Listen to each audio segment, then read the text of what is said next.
Mesdames et messieurs, bonsoir. Le pape a reçu ce matin Barack Obama. C'était la première rencontre entre le pape François et le président américain. Une rencontre qui a permis d'aborder de nombreux thèmes comme la lutte contre les inégalités, un leitmotiv dans le programme politique américain, mais aussi les grandes crises mondiales, notamment celle de Centrafrique ou au Moyen-Orient.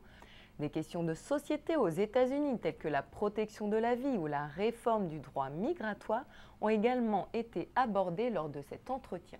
Barack Obama a dit venir écouter le pape, dont la pensée est précieuse pour comprendre comment remporter le défi contre la pauvreté. Malgré cette rencontre cordiale entre le Saint-Père et le président américain, de nombreux sujets sociétaux sont source de désaccords entre le Vatican et l'administration Obama. Écoutons Monseigneur Figueiredo, il est directeur au Collège pontifical nord-américain à Rome. Interviewé par Radio Vatican, il revient sur le mariage gay et l'évolution de la famille américaine. La famille est la cellule fondamentale de toutes les sociétés. Et on voit, si on n'a pas un père, si on n'a pas la mère, si on n'a pas la famille, il y a des problèmes très très grands dans les familles. Alors, si on change la structure de la famille, on dérange toute la société. Alors, l'Église a cette obligation de dire au président, non, il faut défendre la famille. C'est important aussi pour, je vois, pour les mariages gays, mais aussi pour beaucoup de choses. Non? On peut voir très bien, quand on détruit la famille, on détruit aussi la société, non? Pour la violence, pour beaucoup de choses. Alors, je ne pense pas que c'est très bien compris. Et ça, c'est vraiment un devoir de l'Église aujourd'hui, des pasteurs, des évêques, nous tous, de défendre les familles. Je connais les familles catholiques aux États-Unis qui sont merveilleuses aussi parmi les nouvelles communautés, toutes les choses là-bas. C'est ça le grand devoir maintenant.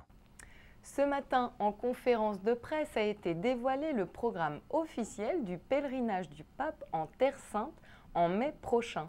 Après une courte visite en Jordanie, puis en Palestine, notamment à Bethléem et en Israël, le point culminant de ce voyage sera la rencontre du pape avec le patriarche de Constantinople, Bartholomée Ier.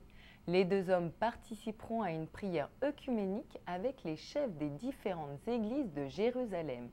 L'œcuménisme est donc au cœur de ce voyage en Terre Sainte. Écoutons Monseigneur Toile, patriarche latin de Jérusalem. Il revient sur cette rencontre hautement symbolique et ainsi sur la communion des communautés chrétiennes dans la région.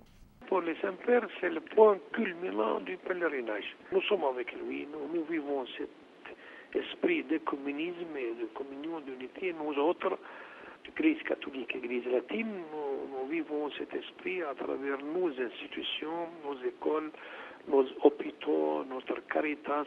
Il y a une petite communauté chrétienne déjà divisée, il ne faut pas la diviser de plus. Nous faisons notre possible qu'elle soit une seule famille avec le même intérêt. Nous avons une assemblée des ordinaires catholiques, nous nous rassemblons de temps en temps, comme nous avons aussi des rencontres avec tous les chefs religieux chrétiens. Et pour finir ce journal et continuer à cheminer en ce temps de carême, je vous propose d'écouter une homélie de Monseigneur Prendergast, archevêque d'Ottawa. Il revient sur le sens du carême. Sachons répondre à cet appel du Seigneur par la prière, le jeûne et l'aumône.